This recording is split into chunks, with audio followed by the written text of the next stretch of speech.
Hey everybody, we're at the AAEP convention, which is the National Convention for Equine Practitioners. There's a lot of things that go on behind the scene. Most of you are lucky enough to only experience your practitioner on a day-to-day basis. But here's where we come to learn all of the latest and greatest things that are going on in the equine industry and to check out a trade show that has all the latest and greatest equipment, testing. So we're going to give you a little bit of a behind the scenes peek at what goes on to make your veterinarian better every day.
At one of our distributors, Patterson, which is where we buy a variety of things, drugs, equipment, you name it, it's things we get from Patterson. So we're here at the AAEP looking at some of the ultrasound options they have. And ultrasounds come in a variety of forms. You can see this one is, sort of a laptop, biggish laptop. We've got a cart to go with it, various different probes that can make the images we see on the screen. These are really good machines in terms of taking out in the field with us for high quality images, like for lameness exams, tendons, ligaments, that kind of thing. You'll see us use these for colics, all kinds of stuff. So, but the cool thing is that ultrasounds are getting smaller and smaller. Now the image quality on some of them is good, some of them it's not as good, but in terms of getting fast images in emergency situations to see if we've got torn muscles, if we've got broken bones, if we've got colic stuff going on that we need to see, we can move on over to some of these smaller ones now that we've got. I mean, like, look at this thing, it's tiny. It's like a tablet and a probe. And even tinier, a tiny tablet and a probe. And we can change out to different probes with this, and you can imagine how portable this is. And for being an equine veterinarian, whew, how cool is that?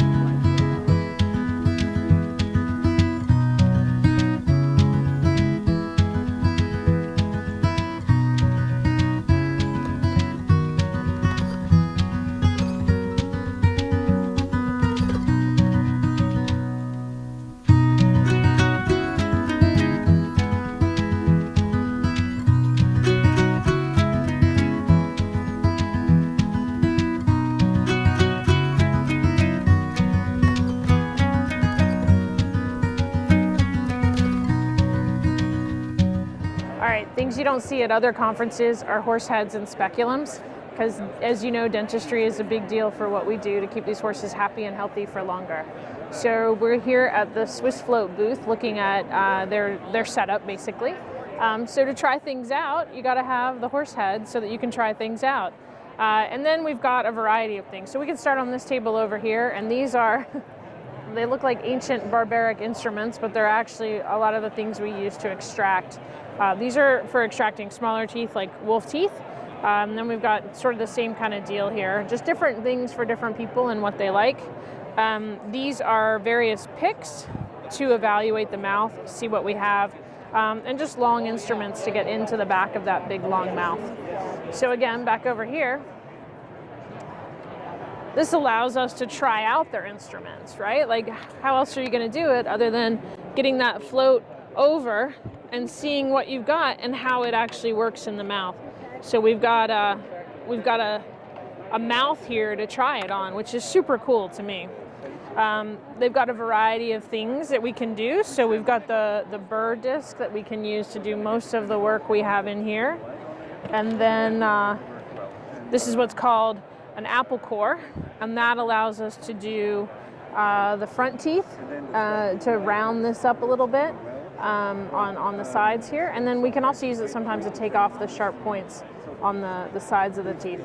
This one's super cool. You got to get in here, Justin, and see this fake, this is really awesome. I'm going to steal their pointer for a second. But this horse has a fake diastema with grass in it. Can you guys see that? That's pretty cool. But again, this allows you to try out the speculum, the tools, all the things, which is super awesome. For the TerraFloat, you can have all the handpieces. So we have a disc handpiece, we have an apple core handpiece, we have a pony with an extremely narrow head, or we have a disc handpiece, an incisor handpiece for incisor work. Cool. So you can attach this to this motor as well. This is a modified Günther. There are some techniques where you want to offset the plates when you have a speculum, that you can move the jaw to the side, so you have better exposure to one arcade. And then this is a wolf tooth set that we have, where a wolf tooth, you never know how it looks like. You don't know how big it is, you don't know where it is.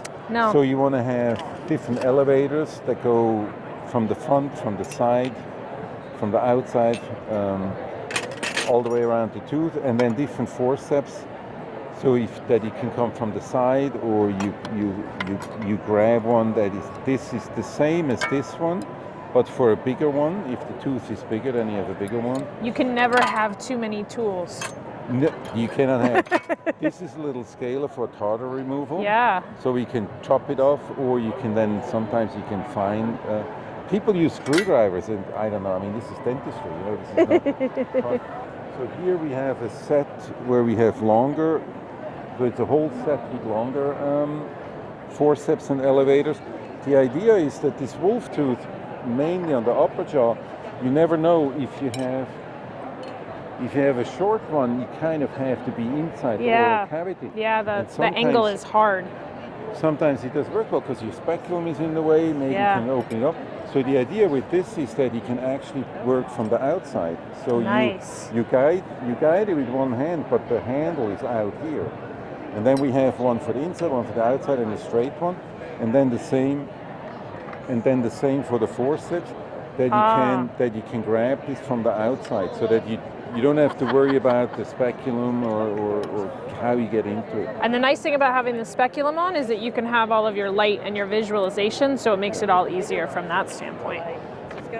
That is right. And it's also, if you don't use a speculum, go in here, horses tend to chew a little bit more, and then you break the tooth. And then chew on your hand while you're doing that.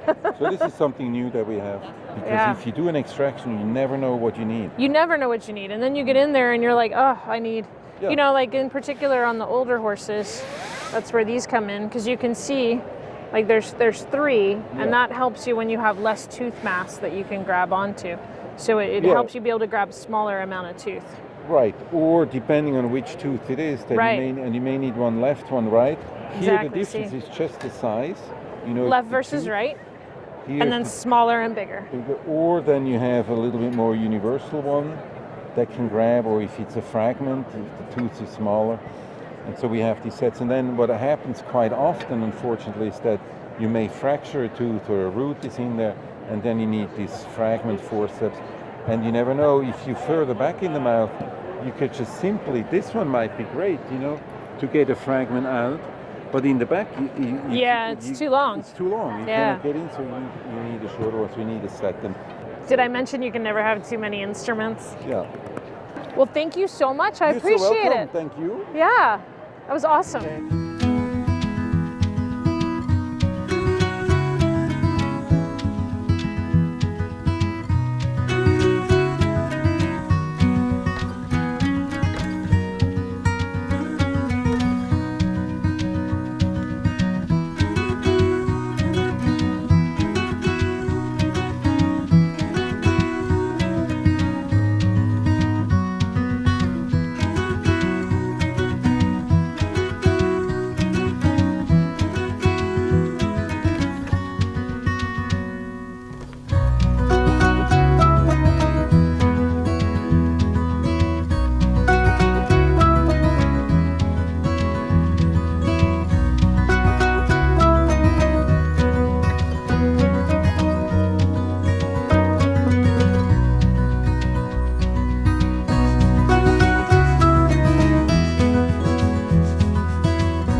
I love Podiatry. It's super fun.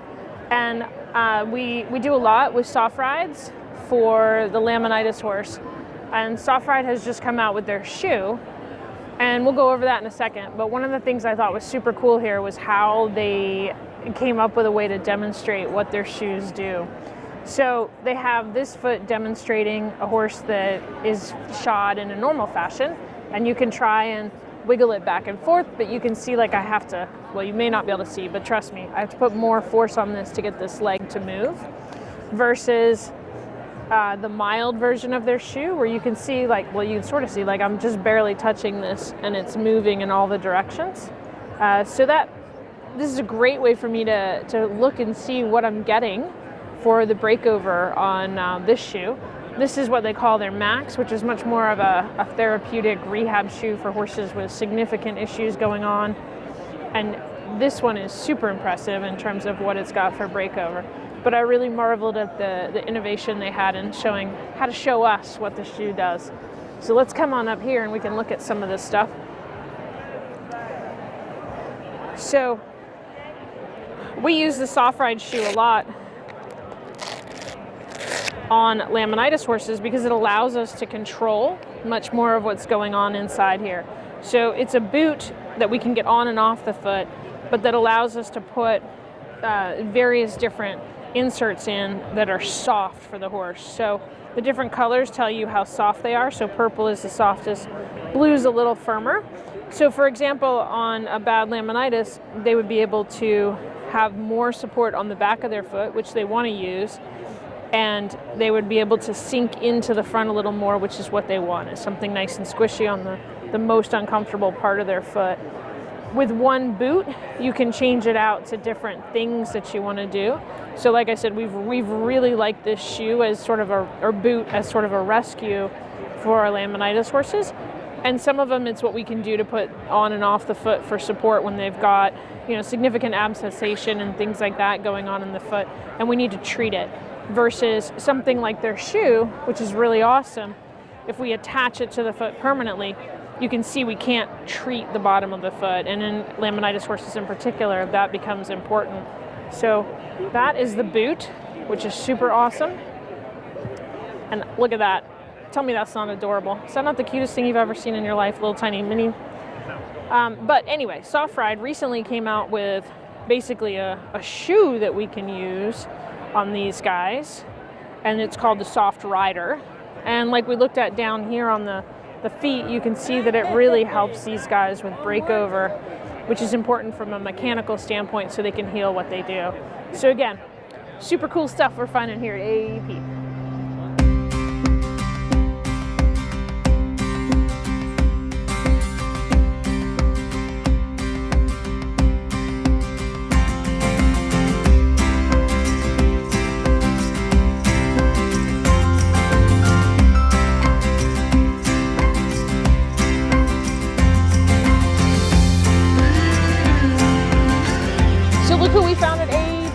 Dr. Vineyard. You guys have seen her before on our patron Ask an Expert, and then we had her on the podcast as well. So we're talking with her about fun new things at AAEP. So what do you guys got fun here? Yeah, well, thanks for coming to visit me. It's good to see you. Have to come all the way to Tennessee to see each other in person. You guys have Snickers. Yeah, as usual. Yes, for sure. No, I think the two big things we're talking to all the vets here this year, at our first year back in 2 years, is number one, our brand new website that is specifically for veterinarians, but horse owners can access it as well. It's equinevetnutrition.com. So it's a lot of clinical nutrition information. If you have a medical condition for a horse, you can learn go a little deeper on how to feed those horses. Number two is our Omega Match product. So I'm super excited about Omega Match. We're very excited about Omega Match. It's a ration balancer, and I know how much you love ration balancers. I am a ration balancer fan. But this ration balancer, different than Enrich, which is, kind of everybody knows and is familiar with, this ration balancer has Outlast built into it. So if you're feeding Outlast for gastric issues, this has already got it built in. And then it also matches the omega-3 profile of grass. Oh. So if you have to limit grazing for metabolic horses or other reasons, maybe you have stalled horses, and this brings back in those omegas that they would be getting in pasture. Cool. Omegas are great. Yes. All comes from flax in the Omega Match. Yeah. And then the third thing about Omega Match is it is kind of like an allergen-friendly diet. So it is soy-free, so any horses with soy sensitivities, corn-free, molasses, wheat-free, barley-free. So it's based on Timothy hay and flaxseed. And then we bring in all of the amino acids, vitamins, and minerals that horses need. So you took like those most common things that they're allergic to and said, let's design a feed that at least gets rid of those. Yes. And then we can go from there. Right. So cool. We have that option as well. And it can be used as a supplement too. So even if you're feeding another ration and you want to bring in some omegas, like flax-based omegas, Omega Match can be used as a top dress. Cool. We've got it sitting over here. Yeah, that's right. Yeah. The bag is beautiful. It is a pretty bag, I gotta say. It's like a matte finish. Yeah. So, but it's, a Timothy-based ration balancer, high in omega-3 fatty acids. And then, we also have in the family a new oil, and it's called ahi flower oil. And I know nobody's ever heard of ahi flower oil before. Neither had we, but when we found out about it, it actually is a plant-based oil, but it has more omegas than flaxseed oil does. Wow. So if you're feeding any oils to bump up omega-3s, we've got data on this, feeding it to horses, that you can certainly boost their plasma levels of omega-3 fatty acids more than flax oil can. So we're excited about that. And I'm just going to say that that's one of the things that I love about Purina. Did you catch that right there? She said we have data. Right. Which you can access on equinevetnutrition.com. All of our data is available through our research reviews on that website. Super cool. Everything they do is super data driven. And I'm saying that not just because she's standing here, but because it's so true. They have so much data behind all that they do. And I really respect Purina for that, for sure. So thank you, Kelly. I appreciate it.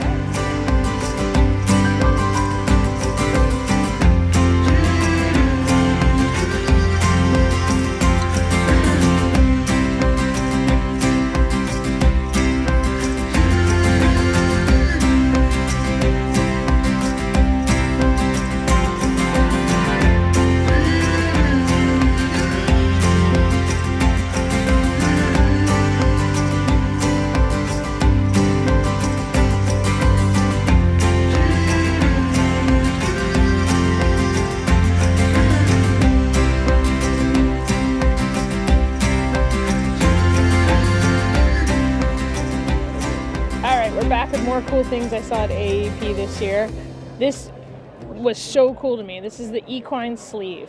And we all struggle with bandaging the bendable, flexible, movable parts that horses have. And our bandages go up and they go down and they go all over the place. Not to mention bandaging material is expensive and you got to be great at putting it on for it to not cause problems. So we are here to talk about the Equine sleeve. Yeah, so my name is Reed and I'm the vice president of this company, one of the co-founders. And the beauty about these things is, first, they're antimicrobial, tested up to 20 days. So that's amazing for everything. You can put them directly on open wounds, or you can use them as a surgical dressing placeholder. Now, these things do last a long time. They're an extreme convenience factor. Anybody can put them on. Your most novice trainer can put them on, or your professional. One of our key elements is we're taking all the worries out of wrap bow. So they're even compression all the way around, and it's very light compression, about 8 to 14 millimeters Hg. Oh, awesome. So right here we have the solid ones, which are going to be used for your extreme sweat downs. They're both going to reduce edema, but this is going to be an extreme sweat down right here. And the huge advantage is we don't have to put any goop under there. Exactly. You can if you want to, but they are designed to go directly onto the open wound. Or you can use your goop and use your gauze and use it to hold it in place. A big thing we are concentrating on is trying to eliminate sticky tapes. Okay? That don't stick well to horses anyways. Exactly, and then they leave a dirty mess afterwards. Yeah. So if you have a show horse, you can use this all the way up to right before they enter the rink, and then take it off. You don't have to cold hose them down. You don't have to wipe any goop off, anything like that. So another huge convenience factor is, say you got a wound right here, okay? Right. What you would do every day, your daily checkup, you're gonna roll it right down, change your gauze, do your checkup, do what you gotta do, roll it right back up. And there's our huge convenience factor. Now, we do recommend that you wash these once a day. Another huge convenience factor is you roll them off, you wash them with antibacterial soap, hand soap, or a bucket of soapy water. Okay. 30 seconds, scrub, then pat them dry. You're done cleaning in under a minute. Cool. Yeah, and it's totally dry. So, now, with all that being said, while you're healing, you can turn these horses back out in the field. You can exercise them, keep them training, have them out in the pasture. It's perfect. Another big thing is the hock area.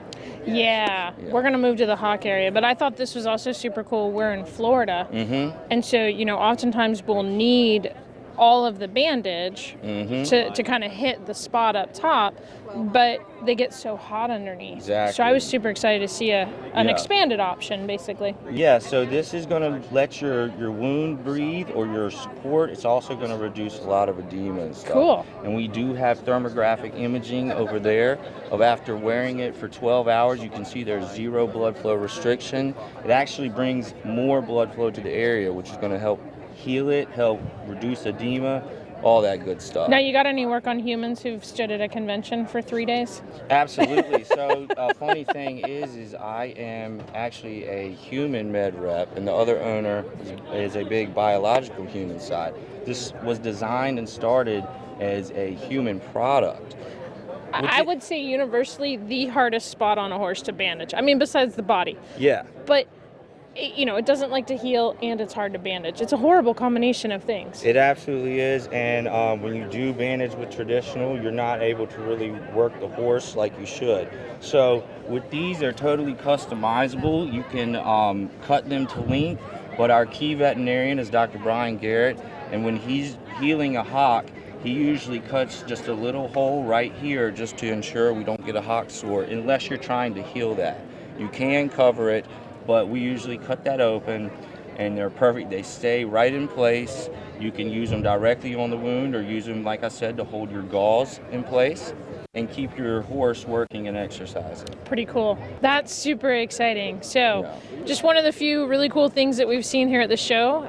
This will all be together with a bunch of other stuff, but super cool way to bandage the ever hard to bandage horse leg. Thank you so much. I appreciate it. Absolutely. Oh. Hey, we found the Etalon booth. If you listen to the podcast, you know that we've talked with Etalon through Dr. Brooks has done a lot of speaking about what you guys can do for us. And then as a seminar, we've actually had Dr. Patterson Rosa do a seminar for us on the genetics. So we're going to talk with Etalon about all the stuff they do. All right, let's talk about Build-A-Horse. This sounds cool. Okay, well, what do you want to know? You want to go through like what the diagnostics mean, or do you want to go straight to the good stuff? Let's go straight to the good stuff.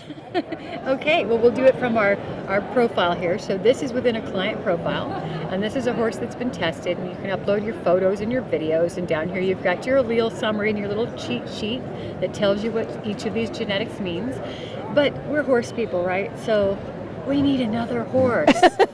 How are we going to figure out which of our horses we're going to cross to make what we want? Well, we can go into the Build-A-Horse application. And let's say I could choose a specific horse to breed to, but instead I'm going to decide what I want my baby to have. So in this case, I'm going to say I want one copy of Sprint and one copy of Endurance for the muscle or the myostatin disposition. I don't want this horse to be gated, so I'm going to say none of that. Then I'm going to get to the good stuff, the color. Well, I'd like a buckskin. How about a buckskin? I'm going to choose buckskin. And how about, let's make it have blue eyes, because why not? Yeah. What am I going to use this horse for? I would specifically like a horse for reining. So I'm going to choose the reining discipline. And then I'm going to go down here and I'm going to click build. And what's going to happen is the database is going to go and look at everybody's genetics, and it's going to find matching males and females that can create what I want and give me my probabilities here based on their genetic analysis. And I can take a look at each of these animals kind of in glorified detail here, and I can see the genetic attributes as the owners have chosen to share them. And again, I can click on each of these and it tells me what they mean. Then I can get a sneak preview of what I'm going to get based on what genetics these two horses throw to my fantasy baby. And over here we have some of our prioritized features for speed and temperament and gait, just like I asked. And then it will also give me warnings about carrier status, and it will never cross 2 lethal recessives. So it won't cross 2 lethal whites, it won't cross 2 G-beds, it won't cross 2 Curtis unless you specifically force it. Cool. What if I don't like this stallion, or why would I not like this stallion? Why would you not like him? But yeah. I wanted to change. I could also search maybe for, I'm looking for a warm blood. Let's see if we can find Sternlicht. So let's instead breed my mare to Sternlicht. And it immediately changes my probabilities based on the genetics that these animals will have. What if I don't have a mare, or I can't afford to breed to a stallion, or because I'm a horse person, I need it right now? I could go into Find a Horse, and I could choose my attributes, and it would find a pre-owned model for me already on the ground with all of the attributes that I'd like. That's super cool. You're literally building the horse you want. You're building the horse you want, or building your friend's horse, or building horses you don't own. You can search by a number of things. You can search for all kinds of things, from for lease, for offer, for sale, embryos, frozen semen, cooled semen, live full guarantee. It depends on what you want. That's super awesome. So we've already got a horse. Yes. What can Edelon do? Now, if you've listened to the podcast, you know the answer, but we're going to do it again. So what can Edelon tell me all about my horse? So it depends on the phase you are in with your horse, right?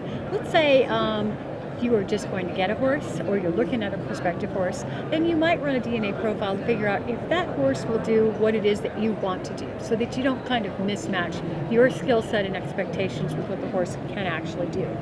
For instance, I buy a new horse, and it is the perfect color and the perfect height, and I love it. But in a perfect world, I'm going to do tempi changes all day long. If this horse has 1 or 2 copies of the DMRT3 variation, that will mean that it will have incredible difficulty doing those lead changes. That horse is better off doing gaited sports, or maybe trail or endurance, that kind of thing. So it makes sense for me to look at this horse from the perspective of, what am I going to do? What are my abilities and what are my goals? Right. You might look at things like your temperament of your horse. Maybe I prefer a curious horse, one that's a little more friendly and a little more all of my business and a little more open, but maybe a little ADD, to a serious eventer who wants a hyper-focused, I'm going to do this come hell or high water horse. Maybe that's your perfect horse, but maybe I can't ride that. Right. So it's very personal. A horse is not unlike a pair of shoes. Very personal, has to be comfortable, and you always need more. Exactly. Right. Yeah, it's true.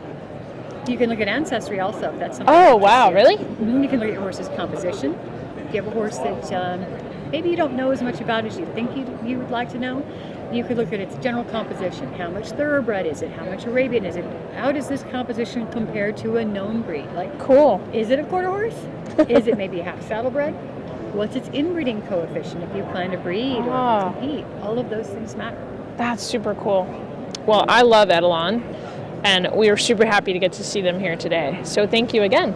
Thank you for the opportunity, and we love seeing you here.